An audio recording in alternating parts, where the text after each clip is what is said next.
బాబాయ్ ప్లాట్ ఎక్కడ కొన్నారు? తాతయ్య బాబాయ్ మీకు నచ్చిన చోటే కొన్నారు. అంటే ఎస్ స్క్వేర్ ఎస్ ఇన్ఫ్రాకాన్ లోనా? S square S Infracon. Right. మీరు బీకామ్ స్టూడెంట్, మీకు సైన్స్ వీటిపైన ఎలా మక్కువ వచ్చింది? అది ఎంత అంటే డీప్ గా ఎట్లా అవగాహన చేసుకున్నారు మీరు? ఎవరికైతే ఆ సబ్జెక్ట్ కాదో ఆడే రాడతాడు. సుమా ఎవరు? మలయాళి. ఆ అమ్మాయి ఇక్కడ సూపర్ స్టార్ కదా. ఆ అమ్మాయి తెలుగు మాట్లాడే సమస్ఫూర్తి ఎవరైనా మాట్లాడతాడా? అవును ఎందుకు మాట్లాడగలిగింది? మలయాళి కాబట్టి. అవును. అవునా? బాలసుబ్రహ్మణ్యం తమిళ్లో కూడా పెద్ద సింగరు, మనకంటే పెద్ద సింగరు. ఎందుకని ఆయన తెలుగులోనే రాసుకుంటాడు. ఏ భాషకి వెళ్ళినా తెలుగులో రాసుకుంటాడు. ఆయన తమిళ్ మాట్లాడినప్పటికీ తెలుగులో రాసుకుని చదువుతాడు. భాష ఉందమ్మా. ఇప్పుడు రజనీకాంత్ ఉన్నాడు, తమిళ దేవుడు. ఏ భాష? కన్నడ. తమిళ్ కాదు కదా, రజనీకాంత్ కన్నడ కదా. అవును. మరి జయలలిత ఎవరు? కన్నడ. మా ఎంజీఆర్ ఎవరు? సింహళి. కరుణానిధి ఎవరు? స్వచ్ఛమైన తెలుగాడు. తెలుగాడు, దక్షిణామూర్తి ఆయన పేరు. అవునా? మరి ఇప్పుడు బాలించేది ఎవరు? మన తెలుగాళ్ళే. స్టాలిన్ వాళ్ళ ఫ్యామిలీ ఎవరు? Telugu family, Telugu family. మన ఆంధ్ర నుంచి మైగ్రేట్ అయిన ఫ్యామిలీ అక్కడికి. ఆంధ్ర నుంచే మైగ్రేట్ అయిన ఫ్యామిలీ. ఇప్పుడు సంయుక్త రాష్ట్రంగా ఉండేది. వీళ్ళంతా వాళ్ళ తమిళనాడు వాళ్ళ దేవుళ్ళు. అంటే దీన్ని బట్టి నీకేమర్థమైంది? తమిళనాడు కరుణానిధి ఎందుకు గొప్ప కవి అయ్యాడు? తమిళ్లో పుట్టలేదు కాబట్టి. అర్థమైందా? అదే నేను కూడా డాక్టర్ కనుక అయ్యి ఉంటే, ఫర్ ఎగ్జాంపుల్, వాళ్ళకిలాగానే ఇన్సులిన్ పొడుచుకుంటా ఎవడన్నా రామకృష్ణ గారిని అంటాడు బయటకు వచ్చేది, ఈ నా కొడుకు ఎవడు మేము అంత కష్టపడి ఎంబీబీఎస్ చదివితే వీడు ఎవడో వచ్చి ఈ బేకాం కొట్టం కూడా చెబుతాడు. నేను కూడా తిట్టేవాడిని. అవునండి, మీరు చెప్తుంటే గుర్తుంది. త్యాగరాయ కూడా ఆయన తమిళ్లో అక్కడే ఫేమస్. అదే నేను చెప్తున్నా. ఆ ఫేమస్ అవడానికి ఏముంది? దేంటోనే అవ్వచ్చు. ఇక్కడ ఏమవుద్ది అంటే కాదు, ఇక్కడ నువ్వు ఒకటి అర్థం చేసుకోవాల్సింది. సో ఎలా అంటే మీరు ఓకే, మీరు చెప్పడానికి బాగానే ఉంది, కాకపోతే అది రావాలి కదా ఇంట్రెస్ట్. అంటే అదే చెప్పే కదా, నాకు first of all open mind ఉంటుంది. అంటే క్యాస్ట్ మీద నమ్మకం లేదు నాకు. చట్టపరంగానే నేను క్యాస్ట్ రిలీజన్ అసలు నన్ను సర్టిఫికేట్లో తీసేశాను. నా స్నేహితులు మనం రంగా స్టేషన్ టైంలో 87 ఆ ప్రాంతంలో రంగా స్టేషన్ టైంలో కొట్టు చచ్చి నా ఫ్రెండ్స్ కొట్టు చచ్చిపోయారు. మేము పీక్స్ క్యాస్ట్ వార్ల మధ్యలో పెరిగిన ఏరియా మాది. అప్పుడు విరక్తి కలిగింది. అరే, ఒక మనిషిని క్యాస్ట్ ఎలా విడదీస్తుందని చట్టపరంగా క్యాస్ట్ తీసేశారు. నా సర్టిఫికెట్లలో, నా మ్యారేజ్ సర్టిఫికేట్ దేవుంట్లో క్యాస్ట్ ఉండదు, రిలీజన్ ఉండదు.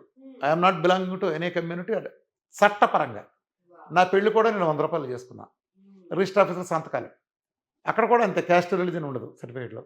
నా పిల్లల బర్త్ సర్టిఫికేట్లో కానీ, మా ఫ్యామిలీ సర్టిఫికేట్లో కానీ నాట్ అప్లికబుల్ అని ఉంటుంది, వర్తించదని ఉంటుంది. సో అది నేను ఆచరించాను ప్రాక్టికల్గా. సో నేను మా ఆచారాలు ఏం నమ్మను. మా మదరు, మా ఫాదర్ సరిపోయినా ఒకటి నమ్మారంటే అది ఖచ్చితంగా మీరు అంటే నేను ఒకటి నమ్మితే దాన్ని ఇంప్లిమెంట్ చేయగలను. ఇప్పుడు పెళ్ళిళ్ళు విపరీతంగా కమ్యూనిటీలో చేసి విపరీతంగా ఖర్చు పెట్టి, అనవసరం ఖర్చు చేసి కోట్లు, సరే అప్పుడు ఆ రోజుల్లో లక్షలున్నా చాలా ఎక్కువ ఉండేది, శక్తి మించి చేసి అప్పులు పాలయ్యి కోలుకునేవాడు కదా, ఆదాయాలు లేక ఉండేవాళ్ళు. ఆ టైంలో ఇంత ఖర్చు పెట్టండి నేను అడిగితే నువ్వు చేసుకుని నీకు తెలుస్తుంది అనేవాళ్ళు. నేను ఇంటర్మీడియట్ చదువుతాను, డెసిషన్ తీసుకుని 100 రూపాయలు చేసుకోవాలని. సో నేను ఏదన్నా నమ్మితే దాన్ని బలంగా ఇంప్లిమెంట్ చేయగలను. ఫస్ట్ నుంచి నా బలం అది. మనం ఆచరించకుండా ఎలా చెప్తాం? ఇప్పుడు నేను 100 రూపాయలు పెళ్లి చేసుకున్నాను కాబట్టి ఏమైంది? బ్రహ్మాండంగా ఉన్నాక ఉంది ముహూర్తం. ఇప్పుడు మా అమ్మగారు, మా నాన్నగారు చనిపోయారు. ఎవరు చనిపోయినారు? వీళ్ళు మా ఇద్దరే ఉన్నారు. నా అప్లికేషను వాళ్ళ కళ్ళు డొనేట్ చేశాను చనిపోగానే, బాడీ మెడికల్ కాలేజ్కి ఇచ్చేసాను. నేను కనీసం వాళ్ళు ఉన్నంత వరకు నేను పూల్లో పెట్టి చూసుకున్నా, ప్రాణాలకు ప్రేమించా. అయిపోయిన తర్వాత ఇక దినాలు, ఏడూరులు, కార్యక్రమాలు, అసలు ఒక కార్యక్రమం మా ఇంటికి వచ్చి రిచువల్ జరగటం కానీ అది ఏమి లేదు. అసలు కార్యక్రమం అనేది ఉండదు అంతే. It's a memory. My father is a memory to my mother is a greatest sweetest memory for me. That's sir, they are in my memories for ever. నేను చచ్చిపోయే ఆకర్షణ వరకు కూడా నా మెమరీస్లో బతుకుంటారు వాళ్ళు. ఆ తర్వాత వెళ్ళిపోవచ్చు వేరే విషయం. చాలా డిఫరెంట్. ఇప్పుడు నేను వచ్చి దినం పెట్టి ఊళ్ళో వాళ్ళందరికీ బతికొండగా చూడకుండా, ఇప్పుడు చూడు చాలామంది బతికొండగా ముద్దయ్య రామాబాబుకి వేసరిస్తారు, సత్యాక మాత్రం దినానికి ఎంత గిఫ్ట్లు ఇస్తారు. అవును, ఊరంతా మటన్ పెట్టి పిలుస్తారు. ఏంటో ఎవడికి ఉపయోగం దాని మన అంటే అదా కావాల్సింది. మీరు చాలా ప్రాక్టికల్ మనిషి అన్నమాట. ఇప్పుడు ఒక కాలనీలో నేను వచ్చాను ఫస్ట్ టైం విజయవాడ పెళ్ళైన తర్వాత కొత్తలో. అసలు అక్కడక్కడ చెట్లు లేవు. నేను ఒక్క చెట్టు కూడా లేదు. ఎండలు వస్తే చచ్చిపోయేవాళ్ళం బయట. అందులో బెజవాడ పేలిపోయేది. నేను ఇదేంటి చెట్లు లేవు అది ఇది అన్నారు. అంటే నేను అడిగితే ఎవరికాళ్ళు ఎవడో పెట్టడానికి శ్రద్ధ లేదన్నారు. నేను ఇక ఎవరిని అడగలే. నా ఫ్రెండు ఒక ఆయన మేము కలిపి తెప్పించాం. ఏదో ఒక ప్రోగ్రాం పెట్టి నాటిచ్చేసేసి ఎవరింటి దూరాన్ని కూడా వెళ్ళి బకెట్లతో నేనే మోసుకుంటే వాళ్ళ ముందు ఒక గాడి తీసి పెట్టి నీళ్లు పోసి పెట్టించాం. ఒకళ్ళు ఎందుకు అడగాలి? తర్వాత చూసి రామకృష్ణ గారు మేము పోస్తామండి, ఈ మొక్కలు మేము చూసుకుంటాం. నేను వాళ్ళ ఇంట్లో కూర్చొని సిగ్గేసింది. అట్లా దీన్ని వ్యతిరేకించడం కోసం మొక్కలు పీకేసిన ఆయన ఇప్పుడు బయరు సన్నాసులు కూర్చొని ఎదలు మాడుతుంటారు. ఇప్పుడు ఇంత ప్రజల కోసం నేను వచ్చి ముందుకు వచ్చి సబ్జెక్ట్ చెప్తా అంటే దీని మీద గడిసే కుక్కలు ఉన్నాయి కదా, కొంతమంది హేతువాద కుక్కలు లాంటి ఇలాంటివి ఉంటారు కదా, హేతువాద ముసుగులు వీళ్ళంతా, వీళ్ళందరూ అలాగా అట్లా ఉంటారు. నేను మొక్కలు పెడితే నువ్వు మొక్క పెడతావని పీకే సోదలు పారేసిన వాళ్ళు ఉన్నారు. అలా రౌడీజం మీద ఫైట్ చేస్తే నేను తీవ్రంగా ఎదురు తిరిగేవాడు. అసలు నేను లెక్క చేయను, దేన్ని లెక్క చేయను. ఖచ్చితంగా కనిపిస్తూ ఉంటుంది మీ స్పీచ్ల్లో. అమ్మ బతికి ఎప్పుడు మనిషి నాకేం జీవితం మీద పెద్ద ఆశయం లేదు. చచ్చిపోయే వరకు సంతృప్తి బతికి చాలా దీక్షడం జరగచ్చు. ఇప్పుడు నువ్వు బ్రహ్మాండంగా బతకాలని కోరుకున్నా నువ్వు కూర్చున్న కారుని ఇంకో కారు గుద్దెత్తి పోవచ్చు. మనం ఫ్యాన్ ఓడిని ఎత్తిన పడచ్చు రాత్రి పడి స్కూల్ లీక్ అయితే.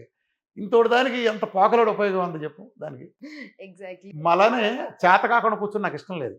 అసలు అబద్ధం అనేమాట నాకు నచ్చదు. అబద్ధం అనేమాట నాకు నచ్చదు. ఇప్పుడు నేను బేకామ్ నిజంగా ఒక ఎక్స్పెరిమెంటు దీని మీద తీసేసి చేయొచ్చు. వేరే వాళ్ళు ట్రై చేస్తున్నారు. ఒక బేకామ్ అతను వచ్చి కూర్చుని నేను డయాబెటిక్ పదవి వినపడకుండా చేస్తాను, మందులు మురుగుండ్ల పారండి, 8 ఏళ్ళ క్రితం గ్రీటింగ్ కార్డు వేసా అంటే ఒక కామర్స్ బిజినెస్ చేసుకునే అతను కామ్గా చదువుతో కూడా సంబంధం లేకుండా నాకు ఎంత కాన్ఫిడెన్స్ ఉంటే ఆ రోజు అలా నేను అనగలిగాను. ఎగ్జాక్ట్లీ. ఆ రోజు ఎలా చేయగలిగాను? అదే ఊరినే వాళ్ళు నేను అక్కడ కూర్చుని ఊరినే ఎంతమంది పారాయించి ఎంత చేశానా? చాలా మందికి ప్రతిరోజు దానికోసం కష్టపడ్డాను. నేను టార్గెట్ పెట్టుకున్నా. అండ్ ఇప్పటికి కూడా కష్టపడుతూనే ఉన్నారు. ఎవ్రీడే మీరు నిరంతరం నేర్చుకుంటూనే ఉంటారు. అయితే నేను ఎదుర్కొనే వ్యవస్థ చాలా నీచమైన వ్యవస్థ. అంటే ఎంత పెద్దదంటే ప్రభుత్వాల చేత బట్టలు లేకుండా డ్యాన్స్ చేయించగల కెపాసిటీ ఉంది దానికి. వాళ్ళు దేనైనా చాలా మళ్ళీ చేయించగలరు. ఉదాహరణ చెప్పాలంటే డయాబెటీస్ మందులతో ఎవరికి తగ్గదు ప్రపంచంలో, తెలుసు కదా. అసలు డయాబెటీస్ తగ్గదు. నేను వచ్చేది వరకు అసలు ఈ మాట చెప్పిన వాళ్ళు ఎవరూ లేరు. కీటో డైట్ల పేరు చెప్పి ప్రపంచంలో చెప్పిన వాళ్ళు కూడా వాళ్ళు రుజువు చేసింది ఏమి లేదు. ఇప్పుడు నేను వచ్చే టైప్ 1 దగ్గర నుంచి కూడా పెంటకప్పులు పారించి తగ్గిన రిపోర్ట్లు పెట్టి మాట్లాడుతున్నా. నేనే ఊరినే మాట్లాడట్లా, నేను ఊరినే నిన్ను విమర్శ చేయట్లా. నేను చేయగలిగింది నువ్వెందుకు చేయలేవరా అంటున్నాను. ఇంతే, ఇది ఒకటే. నేను చేయగలిగిన టెస్ట్ మోన్లు పెట్టి నేనే ఆఫ్టర్ల కానీ చేయగలిగింది నీకేం మాయరావు కదా అని అడుగుతున్నా. ఇది తప్ప. ఒక గ్యాంగ్రీన్ కాలు ఉంది హైదరాబాద్లో, 100,000 కాళ్ళు నరికేస్తున్నారు. వాళ్ళలో 90% మంది నేను పరిగెత్తిస్తా, అసలు డౌటే లేదు పరిగెత్తిస్తా. కానీ వాళ్ళు జస్ట్ బికాస్ డబ్బు కోసం తీసేస్తారు. డబ్బు కోసమే, తెలియక కాదు. ఓ 4-5 లక్షలు డబ్బు వస్తుందని. కానీ నీకు 4-5 లక్షలు వాళ్ళు వచ్చినాడు కాలు తీస్తే, లేదా 2 లక్షల నుంచి వచ్చి ఆ కాలు తీయించుకున్నాడు పరిస్థితి 40 ఏళ్ళు అడిగితే ఆడు ఇంకో 30-40 ఏళ్ళు బతికితే ఆడు కుటుంబం పరిస్థితి, ఆడి పరిస్థితి ఏంటి? ఆడు కుటుంబం పరిస్థితి ఆడే కదా, ఆడు కుటుంబం మొత్తం పరిస్థితి ఏంటి? మొత్తం రోడ్డు పడాలి కదా. ఇది పరిస్థితి. సొల్యూషనే లేదు. ఎవరు తప్పించుకోలేకపోతున్నారు. ఎవరో ఎంతమంది బలైపోయారు వీళ్ళ దీనికి, క్యాన్సర్లకి. ఎవరు కాపాడు? స్టీవ్ జాబ్సే పోయాడు. మన ఇళరాజా కూతురు పోయింది, రామోజీ గారు అబ్బాయి, వాళ్ళ దగ్గర నుంచి ఎంతమంది. వీళ్ళంతా ఎందుకు రాలిపోతున్నారు? ఎందుకు రాలిపోవాలి వీళ్ళకి? బాలసుబ్రహ్మణ్యం వికిలించుకుంటూ వెళ్ళినాడు, ఎందుకు సవంతమై బయటకు వచ్చాడు? ఒక్కడ సైన్స్ చెప్పండి. ఇప్పుడు ఒక వైద్యం అంటే ఏంటంటే, నువ్వు వాడి దగ్గరికి వెళ్ళావు ఫర్ ఎగ్జాంపుల్, కనీసం నువ్వు ఉన్న స్థితి మెయింటైన్ అవ్వాలి కదా. నువ్వు తోపు అయితే, నువ్వు వైద్యం అయితే, నువ్వు ఏ స్థితిలో ఉన్నావు ఆ స్థితిలో ఉంచి పంపించు. ఇది చంపేస్తే తగ్గంత తీసుకెళ్ళావు, నువ్వు ఎందుకు తీసుకెళ్ళావు? మా చేతుల్లో ఏం లేదు అని అంటారు లాస్ట్ లో. డైలాగ్ ఉంటుంది కదా డాక్టర్స్. ఇప్పుడు లేనప్పుడు ఎందుకు చేస్తున్నావు అవన్నీ? నీ చేతుల్లో లేనప్పుడు ఎందుకు చేస్తున్నావు? నేను ఒక్క క్వశ్చన్ కూడా అడుగుతాను. కరోనా టైంలో రోడ్డు మీద పోయేవాడు కూలాడు ఎవడని చచ్చిపోయాడా? వలసలు వెళ్ళారు కూలాడు, ఒక్కడ చచ్చిపోయాడా? పాలాళ్ళు, పనాళ్ళు, మన కూరగాయలు వేసేవాడు, పాలు అమ్మేవాడు, సైకిల్ దొక్కేవాడు, పల్లెటూరులో రోడ్ల మీద తిరిగేవాడు, ఎవడైనా చచ్చిపోయాడా? లేదు. ఎవడైతే హాస్పిటల్కి వెళ్ళాడో ఆడే చచ్చిపోయాడు. మీకు గుర్తు తెచ్చుకోండి, ప్రజలు కూడా మీ దగ్గరకు వచ్చిన ప్రతి శవం వాడు ఏదో హాస్పిటల్ నుంచి వచ్చిన శవమే. హాస్పిటల్ బతకలేదంటే వేరే విషయం. ఇమ్యూనిటీ బాగున్నాడు బతికొచ్చాడు అదే వైద్యానికి. ఇమ్యూనిటీ వెళ్ళిన వాళ్ళు మొత్తం పెట్టాలని రాలిపోయారు. ఓ మాదిరి బ్యాచ్ మొత్తం. గుర్తుపెట్టుకోండి, చాలా ప్రాబ్లమ్స్ ఎక్కడ బిగినాయి? ఐసీయూలోకి. ఎవడైతే ఐసీయూలో అడ్మిట్ అవుతాడో వాళ్ళకైతే ఎక్కువ జరిగింది. ఇప్పుడు మేకర్స్ వచ్చి దవళ్ళు తీసేసి, కళ్ళు తీసేసి, కోట్లు తగలేసిన ప్రతి ఒక్కడు, జీవితాలు నాశనం ప్రతి ఒక్కడు స్టెరాయిడ్ కొట్టబట్టే కదా. ఇవాళ అవాస్కులర్ నెక్రోసిస్ అంటే నడుము పిరిగిపోతుంది. నాకే రోజు 5-6 కేసులు కంపల్సరీ ఏవియన్ వాళ్ళు వస్తారు. నిన్న కూడా 8 మంది వచ్చారు. అంటే ఏవియన్ కేసులు, అవాస్కులర్ నెక్రోసిస్ అంటే వీళ్ళు 20 ఏళ్ళు నీ వయసులో పిల్లలు ఇలా మెట్లుకుతాడు, 4వ మెట్టుకు నడుము ముక్కలైపోతుంది. బాత్రూంలో కింద కూర్చొని పీట నుంచి వెళ్ళేసరికి నడువు విరిగిపోతుంది. ఎందుకని? అక్కడ రక్త ప్రసరణ అందకుండా నీ స్టెరాయిడ్లు చేసినాయి.